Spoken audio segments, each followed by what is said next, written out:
Hi, and welcome again to Nation of Immigrants. Today we're going to talk about an interesting topic, prosecutorial discretion. We're going to talk about what that means in the context of the current immigration debate. And frankly, just one angle of prosecutorial discretion. I think it's kind of a broad topic. But what we're going to focus on is its impact on Trump's ability to deport immigrants. And we're going to focus on or round out the episode talking about why Trump's policies are actually leading to fewer deportations, even though it's leading to, in the immigrant community, probably greater fear. So let's get started. Nation of Immigrants, thank you for watching again.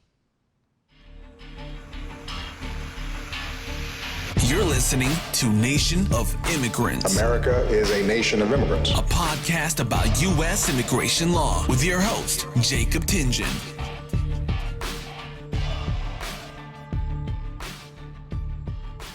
Thank you again for listening in.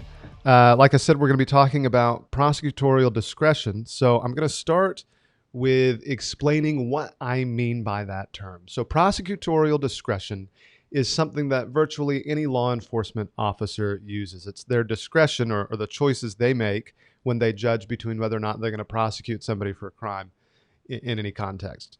So I will start out with what I consider to be a bad story to illustrate my point. But, we all know that oftentimes, for whatever reason, quotas and tickets and those kinds of things for speeding, everybody knows that police officers do, on occasion, wait and, as the crowd goes by, pull over people for speeding. So how do they choose who to pull people over? Well, it's not uncommon for many people on the street to drive over the speed limit. I think that's widely understood.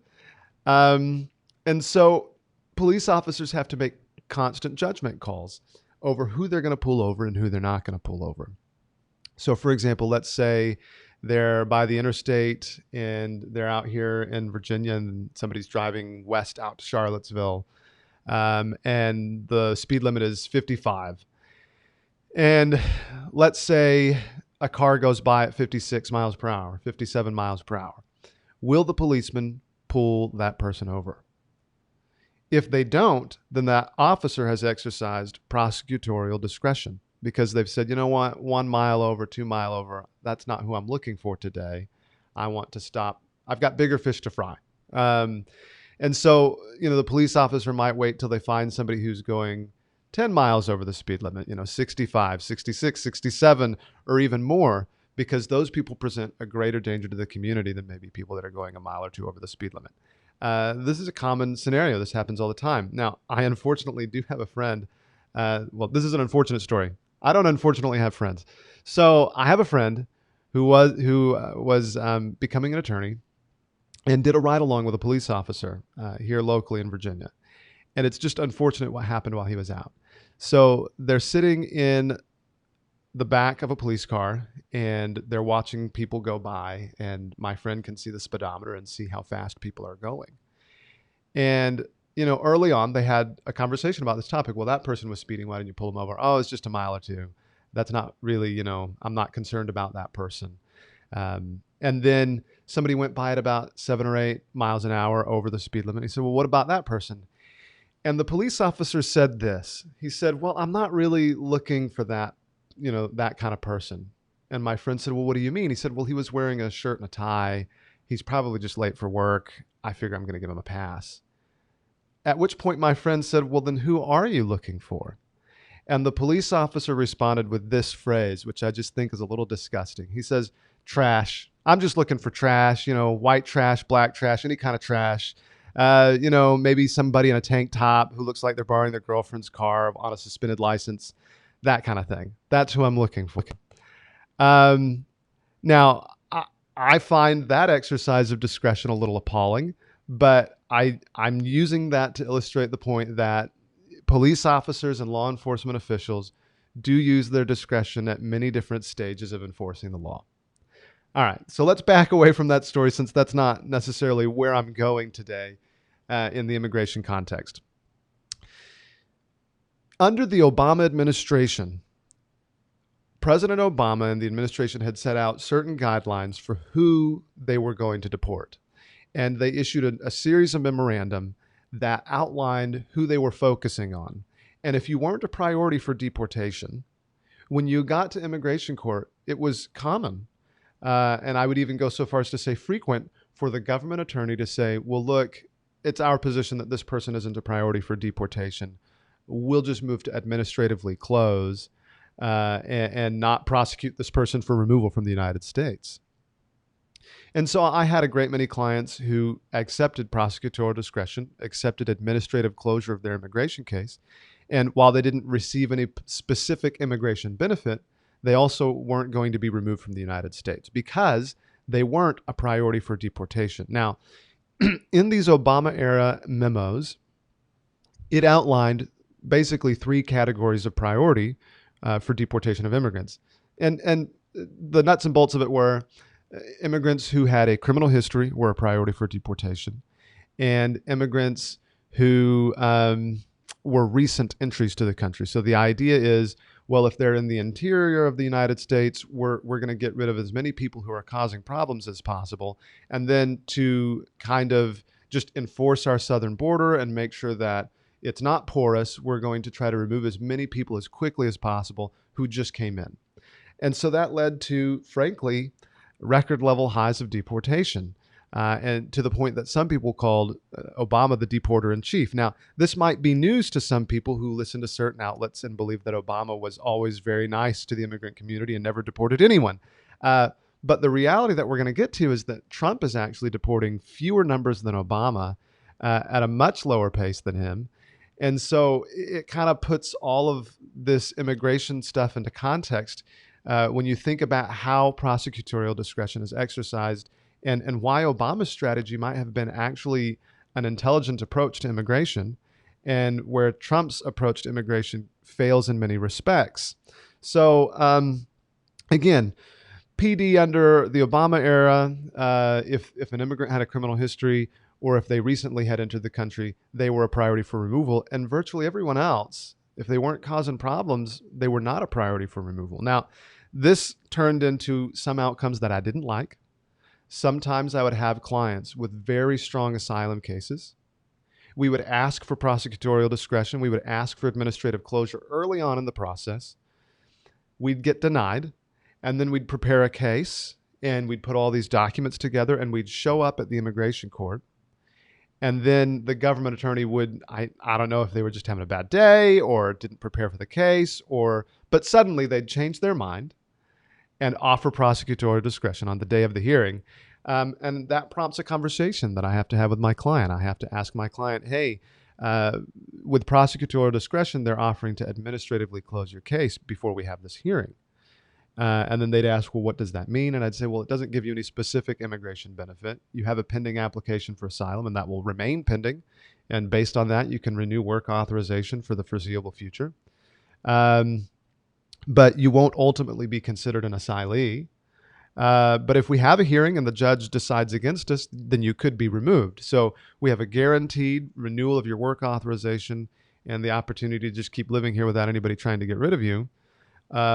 Or a somewhat risky proposition where even though I think you have a strong case, there's still a risk. What if the judge doesn't agree with us and you could be removed? So overwhelmingly, my clients decided, well, I'm just going to go with prosecutorial discretion.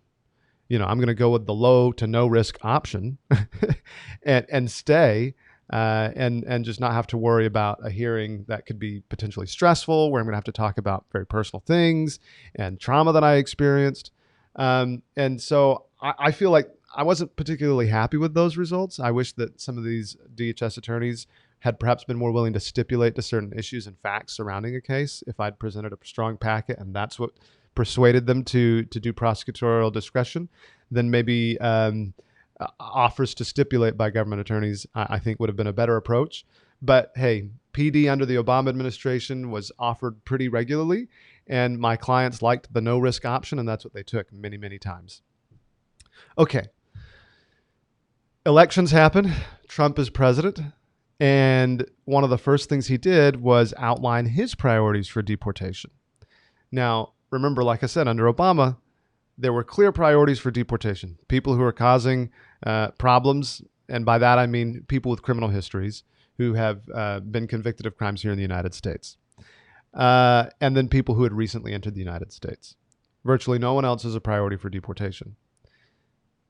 Under the Trump administration, a new memo was issued that basically said everyone's a priority for deportation. There's no one that's exempt. We're going to get everybody out, and we're going to do it as quickly as possible. And that matches Trump's rhetoric on the campaign trail and currently in office that, hey, if they didn't come the right way, then they've got to get out. We'll talk about coming the right way in a future episode. But he'd say everybody has to get out. And then the memos and the official government documents that followed reflected that initiative, that everyone's a priority. The problem with everyone being a priority is that no one's a priority. And so that has caused a slowdown in the number of immigrants that are currently being deported from our country. So you'll see some news reports and they'll say, well, with record numbers of people approaching our southern border, that's leading to lower numbers of deportations because the administration's limited resources are tied up. That might be part of it, but Trump has been pretty active in hiring new immigration judges.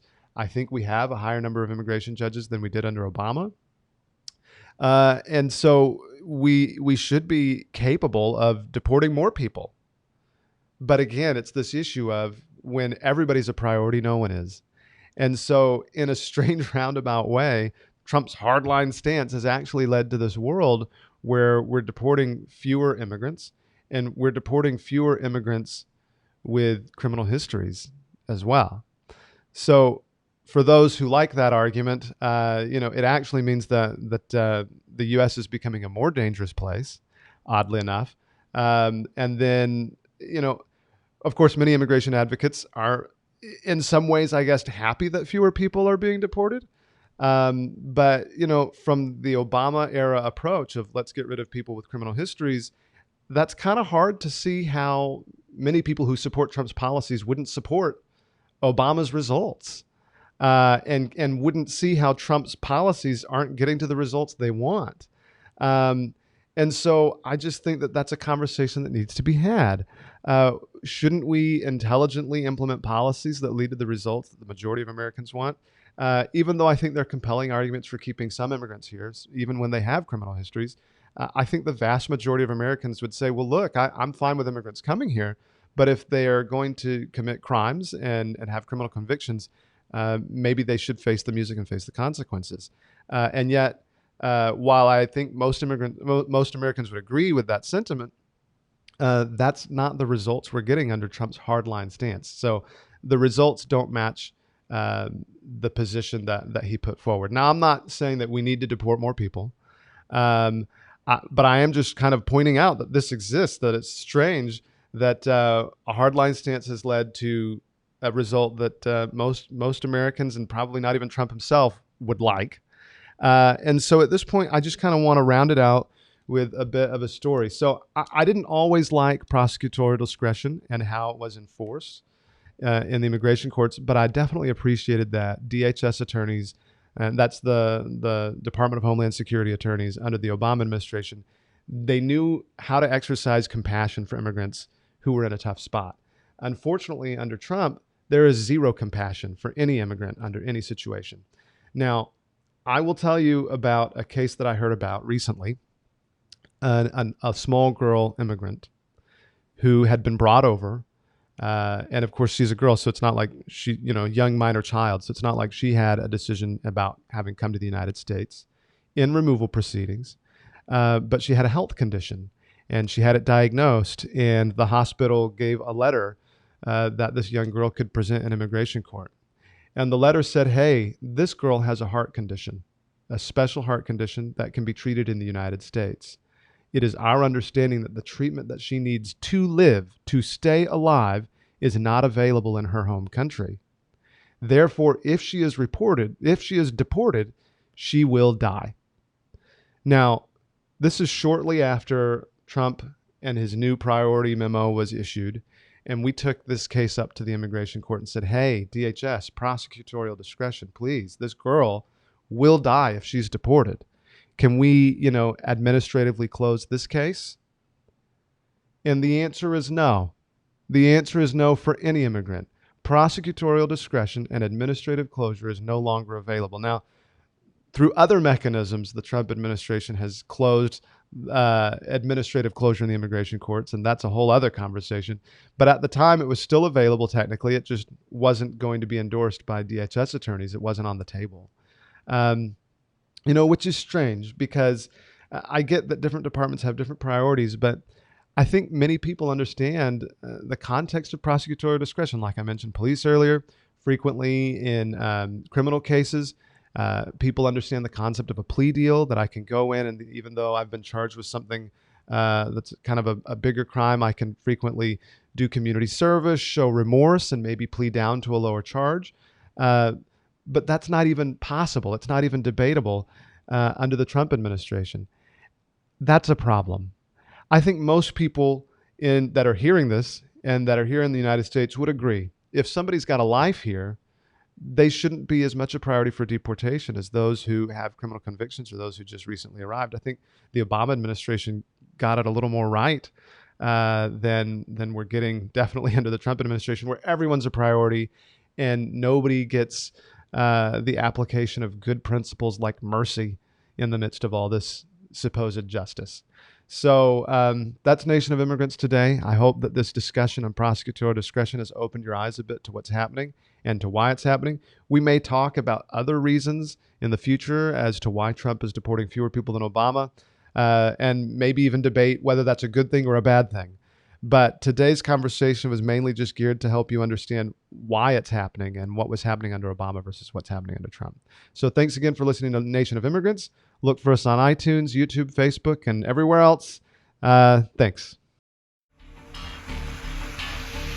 Thank you for listening to Nation of Immigrants. America is a nation of immigrants. Subscribe to the podcast on iTunes. Watch the live stream on YouTube and Facebook, or visit jacobtingen.com to learn more.